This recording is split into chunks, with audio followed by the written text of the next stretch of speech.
Hello guys, this is शरी Asthana. Welcome in my channel edu life time. आज के video में हम बिजनेस कम्युनिकेशन के टाइप्स या फॉर्म्स ऑफ बिजनेस कम्युनिकेशन पढ़ेंगे।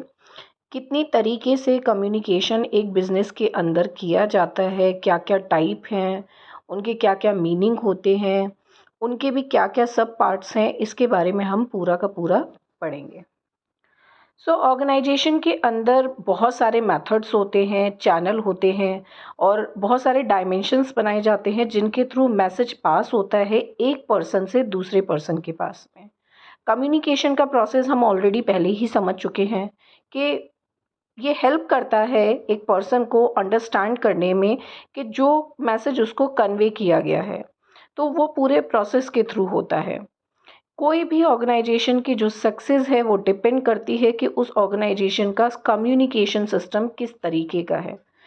इसी को देखते हुए कम्युनिकेशन के different part, different different forms हैं जो कि हम इस वीडियो के अंदर आज कवर करेंगे। These are the types of form of communication. अब कम्युनिकेशन के फॉर्म्स को तीन तरीके से, तीन बेसिस पे डिवाइड किया गया है। on the basis of expression, on the basis of direction, on the basis of relation। अब एक्सप्रेशन के अंदर आपका आ जाता है वर्बल और नॉन वर्बल। डायरेक्शन होता है हमारा दिशा के आधार पे, ठीक है।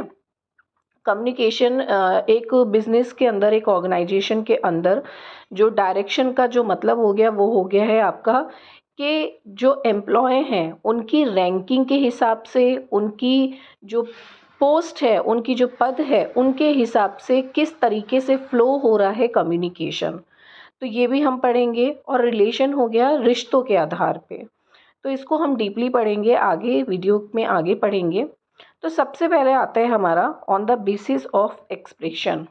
अब एक्सप्रेशन क्या हो गया, आप अपनी बात को किस तरीके से बयां कर रहे हो, उसके बहुत सारे तरीके होते हैं, ठीक है। एक्सप्रेशन में हो गया आपका कि क्या आपका मेथड है, क्या आपका तरीका है अपने मैसेज को कन्वे करने का to another person, to a group of a persons.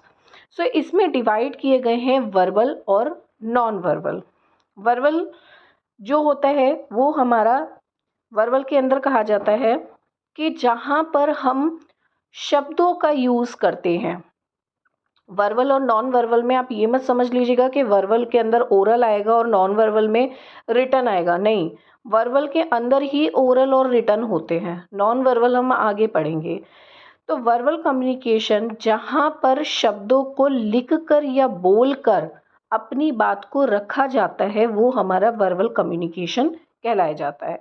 यानी कि जहाँ पर शब्द, अक्षर, जो भी हमारी भाषा है, लैंग्वेज है, ठीक है, जो कि बोली और लिखी जाती है, उसको, उसका यूज़ करके हम कम्युनिकेशन का प्रोसेस कर रहे हैं, वो हमारा वर्बल कम्युनिकेशन कहलाया जाता है।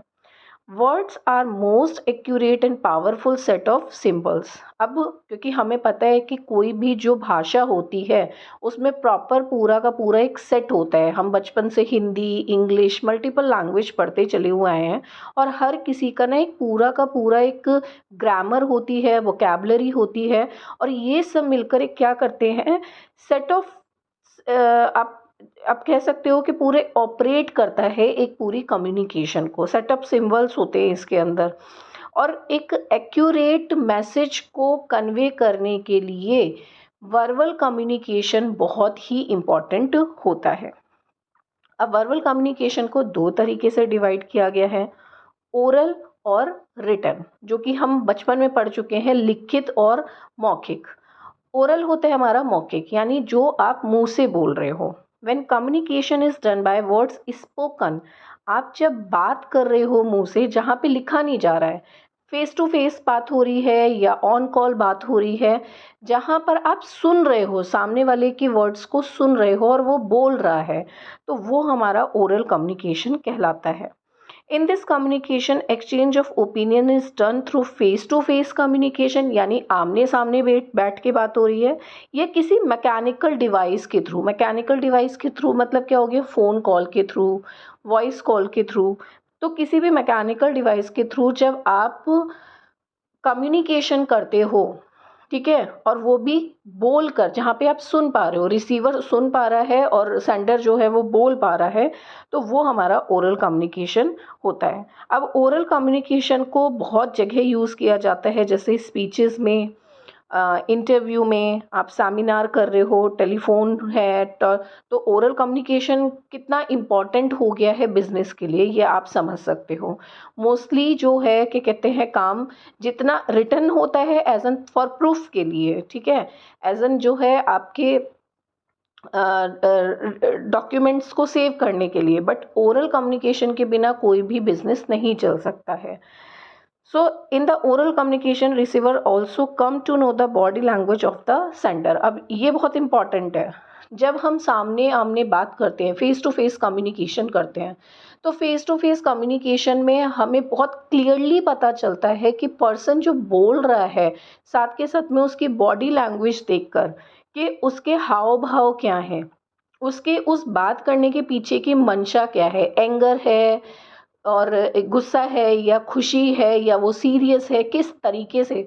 तो जब हम ओरल कम्युनिकेशन करते हैं और ओरल में भी फेस टू फेस बात करते हैं, तो हमें पर्सन के जो पिच के हिसाब से, टोन के हिसाब से हम उसकी पूरी बात को प्रॉपर तरीके से समझ पाते हैं।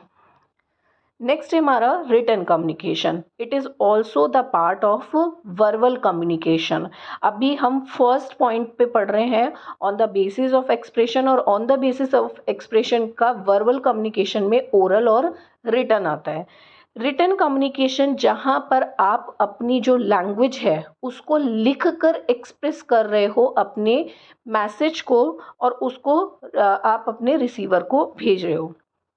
सो इस चीज ऑर्गेनाइजेशन के अंदर रिटन कम्युनिकेशन बहुत ज़्यादा होता है, बिकॉज ऑर्गेनाइजेशन के अंदर एविडेंस रखने होते हैं। ऑर्गेनाइजेशन के अंदर हर काम जो होता है वो फुल प्रूफ हो करने के लिए, क्योंकि ओरल कम्युनिकेशन में तो ये भी हो सकता है कि बंदा भूल जाए या जो भी एम्प्लॉय है वो बाद में मुकर भी सकता है। तो रिटन कम्युनिकेशन एक ऑर्गेनाइजेशन के अंदर बहुत ज़रूरी होता है। हर चीज़ एक रिटन एग्रीमेंट में, जो भी काम किया जा रहा है, किसी चीज़ की अगर परमिशन भी लेनी है, किसी चीज़ को अगर ऑर्डर देना है, तो एवरीथिंग इज़ इन रिटन। तो रिटन में क्या आ जाते हैं, लेटर्स आ जाते हैं, मेमोज आ जाते हैं, रिपोर्ट्स बनानी हो, नोटिस देना हो, सर्कुलर देना हो, ठीक है, एप्लीकेशन देनी हो, तो ये सारी चीज़ें किसके फॉर्म में होती हैं, रिटन में होती हैं। तो ऑर्गेनाइजेशन के अंदर आप कितना भी ओरल कम्युनिकेशन कर रहे हो, उस ओरल कम्युनिकेशन को आपको रिटन में कन्वर्ट करना होता है ऑर्गेनाइजेशन के हिसाब से, ऑफिशियल उस कम्युनिकेशन को ऑफिशियल बनाने के लिए। मान लो जैसे कि एक मीटिंग हुई और एक मीटिंग के अंदर हमने प्लानिंग किया।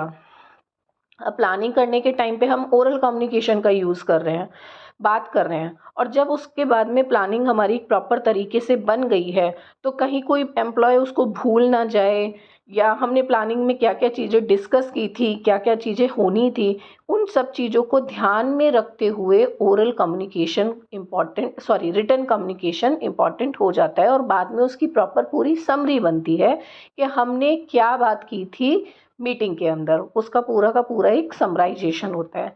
तो इसी तरीके से रिटन कम्युनिकेशन बहुत इम्पॉर्टेंट होता है ऑर्गेनाइजेशन के अंदर।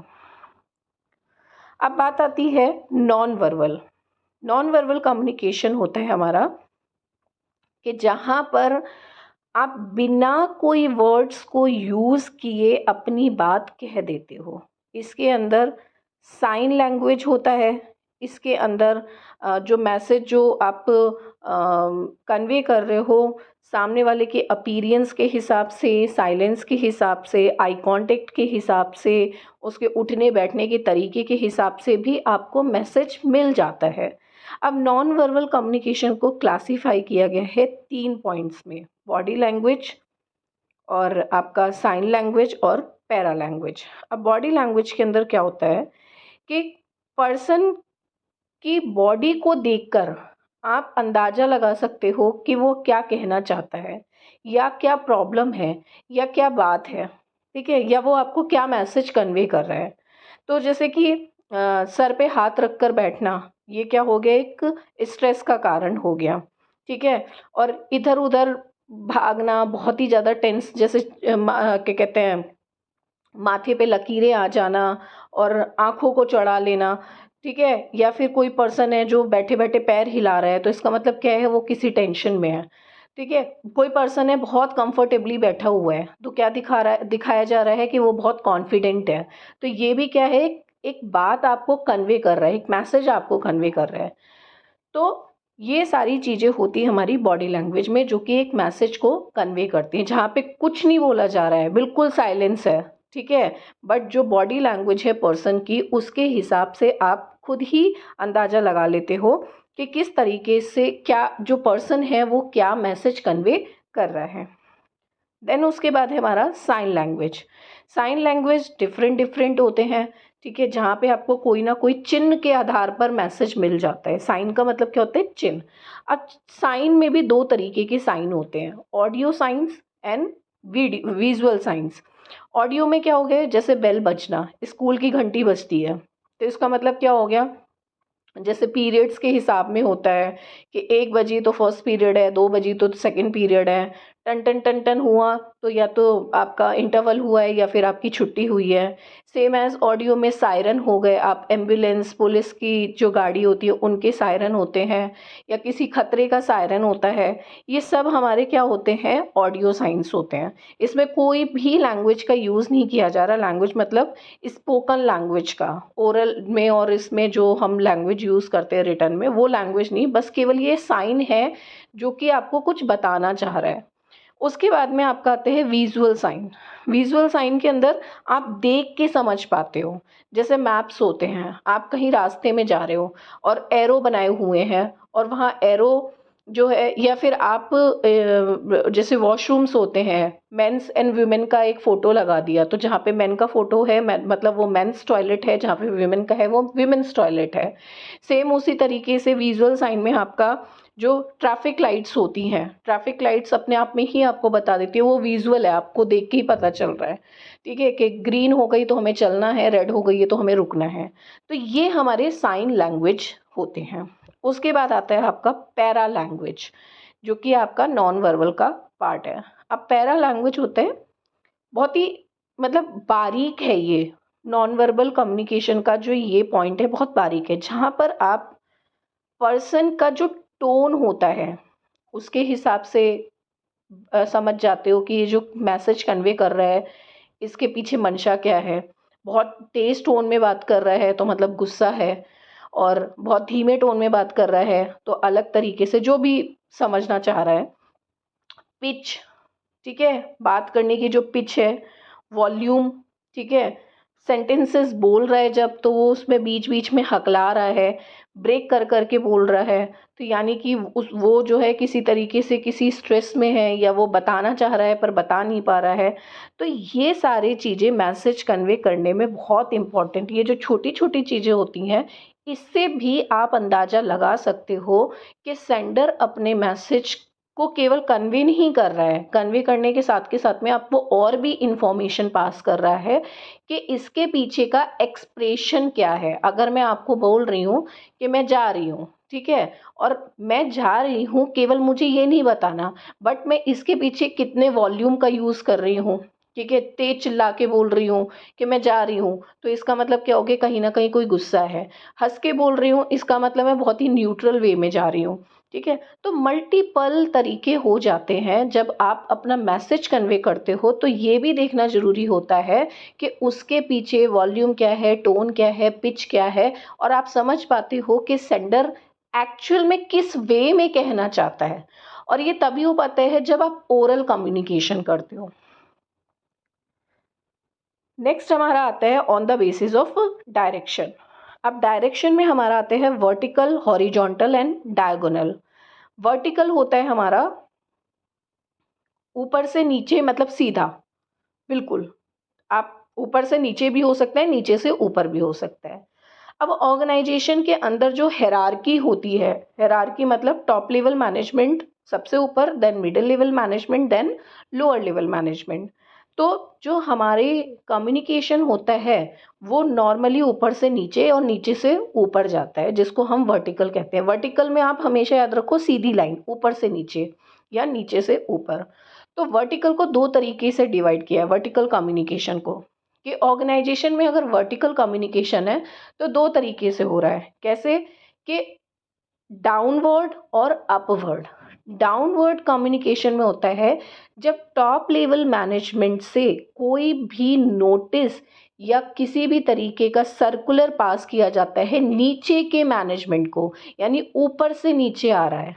ठीक है, तो वहाँ पे क्या हो रहा है? डाउनवर्ड कम्युनिकेशन हो रहा है, यानी कि टॉप लेवल मैनेजमेंट या मिडिल लेवल मैनेजमेंट का कोई पर्सन जो है वो लोअर लेवल मैनेजमेंट को दे रहा है।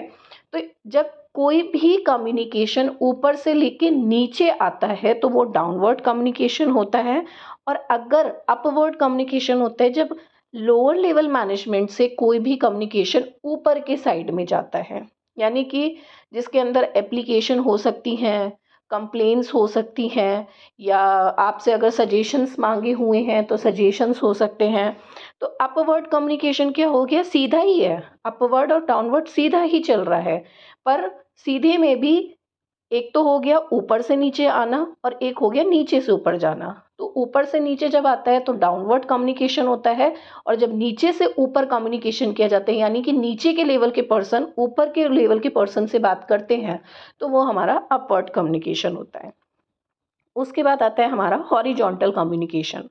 हॉरिजॉन्टल कम्युनिकेशन होता है कि जहाँ पे दो पर्सन सेम डिपार्टमेंट के सेम स्टेटस पे काम करते हैं, उनकी जो रिलेशनशिप होती है वो इक्वल होती है, और जब वो आपस में बात करते हैं that is the horizontal. Horizontal होता है बिल्कुल पैरेलल लाइन जो होती है, वहाँ पे हमारा हॉरिजॉन्टल होता है। एंड डायगोनल होता है हमारा कि जब सेम डिपार्टमेंट, जब जो एम्प्लॉय हैं वो ना तो सेम डिपार्टमेंट के हैं और ना ही सेम लेवल के हैं, और तब वो कम्युनिकेशन कर रहे हैं, तो वो हमारा डायगोनल कम्युनिकेशन कहलाता है।